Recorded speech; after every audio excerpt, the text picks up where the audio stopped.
আসসালামু আলাইকুম সুপ্রিয় দর্শক, আপনাদের সকলকে শুভেচ্ছা জানিয়ে শুরু করছি আজকের এনটিভি ইউরোপ নিউজ। সাথে আছি আমি ফরিদা ইয়াসমিন। সংবাদের শুরুতেই জানিয়ে দেব আজকের সংবাদের প্রধান প্রধান শিরোনাম। ব্রিটেনে নির্বাচনের সময় নিয়ে বাজি ধরার অভিযোগে 7 পুলিশ অফিসারের বিরুদ্ধে তদন্ত চলছে, নিশ্চিত মেট পুলিশের। ব্রিটেনে নির্বাচনের বিভিন্ন দলের হয়ে অংশ নিচ্ছেন বাংলাদেশি বংশোদ্ভূত ব্রিটিশ 34 নাগরিক। এবং বার্মিংহামে বাংলাদেশের সাবেক প্রধানমন্ত্রী খালেদা জিয়ার রোগ মুক্তি কামনায় মিলাদ ও দোয়া।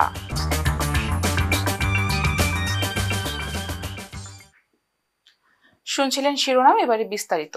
দর্শক, শুরুতেই ব্রিটেন প্রসঙ্গ। আর এক সপ্তাহ বাকি থাকলেও ব্রিটেনে নির্বাচনের সময় নিয়ে জুয়া কেলেঙ্কারি যেন নতুন মাত্রা পাচ্ছে প্রতিদিন। কেবল দলগুলোর নেতারা নয়, মেট্রোপলিটন পুলিশ নিশ্চিত করেছে যে ব্রিটেনের সাধারণ নির্বাচনের সময় নিয়ে বাজি ধরার অভিযোগে এখন পর্যন্ত 7 জন পুলিশ অফিসারের বিরুদ্ধে তদন্ত চলছে। আর এই কর্মকর্তাদের মধ্যে একজনকে 17 জুন সরকারি অফিসে অসদাচরণের সন্দেহে গ্রেপ্তার করা হয়েছিল এবং জামিন দেওয়া হয়েছিল, যদিও তার দায়িত্ব সীমাবদ্ধ করে দেয়া হয়। মেট্রোপলিটন পুলিশ নিশ্চিত করেছে যে তারা জুয়া কমিশনের নেতৃত্বে একটি যৌথ তদন্তের অংশ হিসেবে সাধারণ নির্বাচনের সময় সম্পর্কে করা অল্প সংখ্যক বাজির বিষয়ে তদন্ত করবে। বাহিনীটি বলেছে যে প্রতারণার অভিযোগ সম্পর্কিত বেশিরভাগ মামলা নিয়ন্ত্রক দ্বারা তদন্ত করা হবে। যেখানে কোনো অতিরিক্ত অপরাধের সন্দেহ রয়েছে, যেমন সরকারি অফিসে অসদাচরণ, তখন তদন্তের জন্য মেটের বিশেষজ্ঞ অপরাধ কমান্ডোকে আনা হবে। Yes, it confirmed that there are now 7 Metropolitan Police officers over whom there's a cloud of suspicion about having possibly bet on the election date. Though at this stage it's also true that only one of them has been interviewed under আসন্ন যুক্তরাজ্যে জাতীয় নির্বাচনে বিভিন্ন দলের বেশ কয়েকজন বাংলাদেশি বংশোদ্ভূত British নাগরিক প্রার্থী হয়েছেন। এর বাইরে স্বতন্ত্র প্রার্থী হিসেবেও প্রতিদ্বন্দ্বিতা করছেন কেউ কেউ। সব মিলিয়ে অন্তত 34 জন বাংলাদেশি বংশোদ্ভূত ব্রিটিশ নাগরিক নির্বাচনে প্রতিদ্বন্দ্বিতা করছেন। 4 জুলাই হতে যাওয়া নির্বাচনে প্রধান বিরোধী দল লেবার পার্টি থেকে বাংলাদেশি বংশোদ্ভূত 8 জন মনোনয়ন পেয়েছেন। বর্তমানে এমপি হিসেবে দায়িত্ব পালন করছেন এবং আবার মনোনয়ন পেয়েছেন এমন 4 জন হলেন রুশনারা আলী, রূপা হক, টিউলিপ সিদ্দিক ও আফসানা বেগম। ক্ষমতাসীন দল কনজারভেটিভ পার্টির মনোনয়নে নির্বাচনী লড়াইয়ে আছেন 2 জন বাংলাদেশি বংশোদ্ভূত ব্রিটিশ নাগরিক, আতিক রহমান ও Saiduzzaman. Workers Party of Britain থেকে বাংলাদেশি বংশোদ্ভূত ব্রিটিশ নাগরিক গোলাম টিপু, সাদিক চৌধুরী, মোহাম্মদ শাহেদ হুসাইন সহ 6 জন মনোনয়ন পেয়েছেন। রিফর্ম পার্টির হয়ে প্রতিদ্বন্দ্বিতা করছেন রাজ ফরহাদ। লিবারেল ডেমোক্রেটসের মনোনয়নে রাবিনা খান, স্কটিশ ন্যাশনালিস্ট পার্টি থেকে নাজ আনিস মিয়া, গ্রিন পার্টির মনোনয়নে সাইদ সিদ্দিকী, সাইদ শামসুজ্জামান শামস ও শারমিন রহমান প্রতিদ্বন্দ্বিতা করবেন। সোশ্যালিস্ট পার্টির হয়ে লড়ছেন মমতাজ খানম। দর্শক, এবার কমিউনিটি প্রসঙ্গ। বার্মিংহামে বেগম খালেদা জিয়ার রোগ মুক্তি কামনায় মিলাদ ও দোয়া মাহফিল অনুষ্ঠিত হয়েছে। সহকর্মী ফারসু আহমেদ চৌধুরী জানান, বিএনপি চেয়ারপারসন সাবেক 3 বারের প্রধানমন্ত্রী বেগম খালেদা জিয়ার রোগ মুক্তি কামনা করে 25 June Birmingham West Midland BNP ও বার্মিংহাম সিটি যৌথ উদ্যোগে লজেলসের শাহজালাল মসজিদে এই মাহফিল অনুষ্ঠানের আয়োজন করে। এই সময় উপস্থিত ছিলেন যুক্তরাজ্য বিএনপির যুগ্ম সাধারণ সম্পাদক সুজাতুর রেজা, যুক্তরাজ্য বিএনপির সাংগঠনিক সম্পাদক Moshahid Talukdar, Birmingham West Midland বিএনপির সাবেক সভাপতি সৈয়দ জমশেদ আলী, বার্মিংহাম সিটি বিএনপির সাবেক সাধারণ সম্পাদক Afzar Hossain, Birmingham West Midland বিএনপির সাবেক সহসভাপতি Foyez Uddin MBE, Birmingham city কাউন্সিলের councillor Ziaul Islam MBE, Birmingham West Midland বিএনপির সাবেক ভারপ্রাপ্ত সাধারণ সম্পাদক আওলাদ হোসেন, সাবেক সাংগঠনিক সম্পাদক মুজিবুর রহমান চৌধুরী, সাবেক সহ সাংগঠনিক সম্পাদক আব্দুল কবির, যুক্তরাজ্য স্বেচ্ছাসেবক দলের সহসভাপতি মঞ্জু মিয়া সহ অন্যান্যরা। স্থানীয় নেতাকর্মীদের মধ্যে আরো উপস্থিত ছিলেন ইদন আলী, সালিক মিয়া, অ্যাডভোকেট নজরুল ইসলাম, ইসলাম খান, ফারুক চৌধুরী, আনসার মিয়া, মনিরুল ইসলাম, আজাদ মিয়া সহ আরো অনেকে। মিলাদ ও দোয়া মাহফিলে দেশনেত্রী বেগম খালেদা জিয়ার শারীরিক সুস্থতা, দীর্ঘায়ু, আশু রোগ মুক্তি, দেশ ও দেশের জনগণের জন্য বিশেষ মোনাজাত পরিচালনা করেন হযরত শাহজালাল মসজিদের ইমাম। ব্রিটিশ অর্থনীতিতে বাংলাদেশিদের অবদান শত বছর ধরে গাড়ি ইন্ডাস্ট্রি ছাড়াও ছোট বড় নানা ব্যবসা প্রতিষ্ঠান গড়ে তোলার মধ্য দিয়ে একটি শক্ত অবস্থান তৈরি করেছে বাংলাদেশিরা।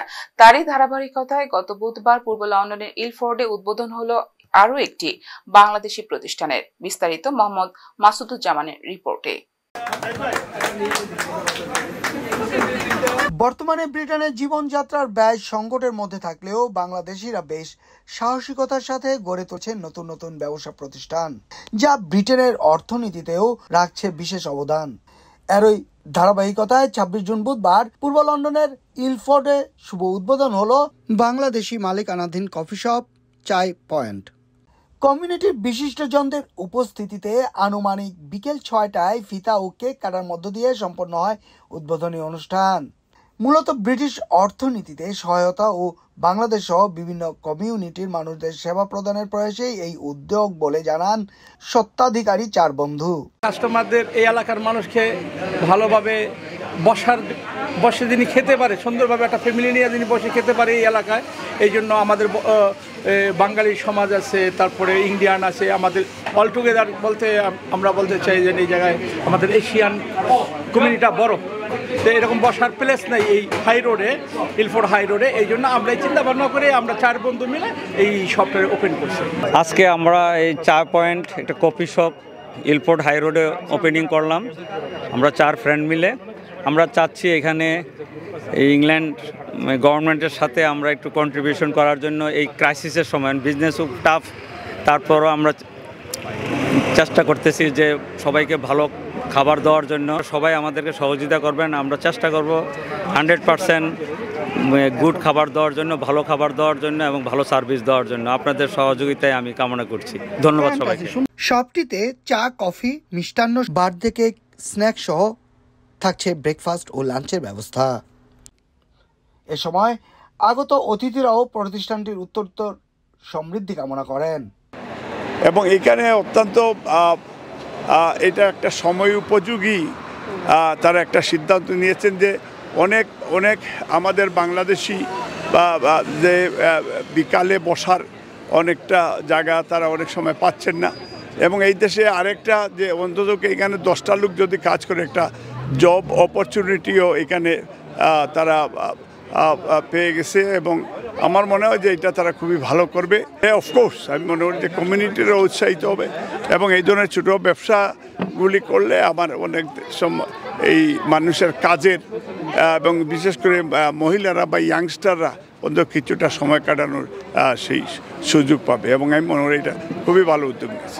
আজকের এই সুন্দর গরমের মধ্যেও একটা বাঙালি কমিউনিটি পাড়ায় যে একটা সুন্দর বিজনেস উদ্বোধন হয়েছে তাতে আমরা অত্যন্ত আনন্দিত, এবং আমি এজ এ গেস্ট হিসেবে এসেছি এখানে তাদেরকে সমর্থন সহযোগিতা করার জন্য এসেছি। তাদের বিভিন্ন ধরনের আইটেমস আছে, সুইটস আছে, ড্রিঙ্কস আছে, আপনারা সবাই আসবেন। Mohammad Masuduzzaman, NTV Europe, London. যুক্তরাজ্যে বাঙালিদের কাছে জনপ্রিয় প্রতিযোগিতা নৌকা বাইচ 2024-এর আনুষ্ঠানিক তারিখ ঘোষণা করেছে আয়োজক সংগঠন নৌকা বাইচ সিআইসি। সম্প্রতি বার্মিংহামে এক প্রেস কনফারেন্সের মাধ্যমে এই আয়োজনের বিস্তারিত তথ্য তুলে ধরা হয়। আরো জানাচ্ছেন ফারসু আহমেদ চৌধুরী। আবহমান বাংলার ঐতিহ্যবাহী প্রতিযোগিতা নৌকা বাইচ যুক্তরাজ্যে ব্রিটিশ বাংলাদেশিদের কাছে একটি জনপ্রিয় খেলা ও উৎসবে পরিণত হয়েছে। বার্মিংহামের এজবাস্টনের রেজারবারে প্রতি বছর জাঁকজমকভাবে নৌকা বাইচ প্রতিযোগিতার আয়োজন করে থাকে নৌকা বাইচ সিআইসি। সম্প্রতি একটি প্রেস কনফারেন্সের মাধ্যমে নৌকা বাইচ 2024-এর তারিখ ঘোষণা করা হয়েছে।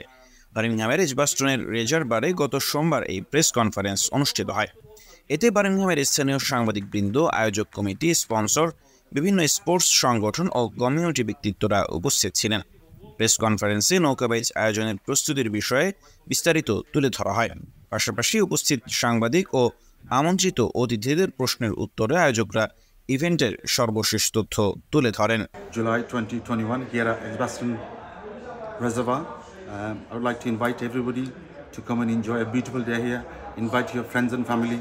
There will be 18 teams participating. There will be Deshi food stall. Lots and lots of stalls selling Bangladeshi street food, clothes, Bangladeshi arts and crafts, etc.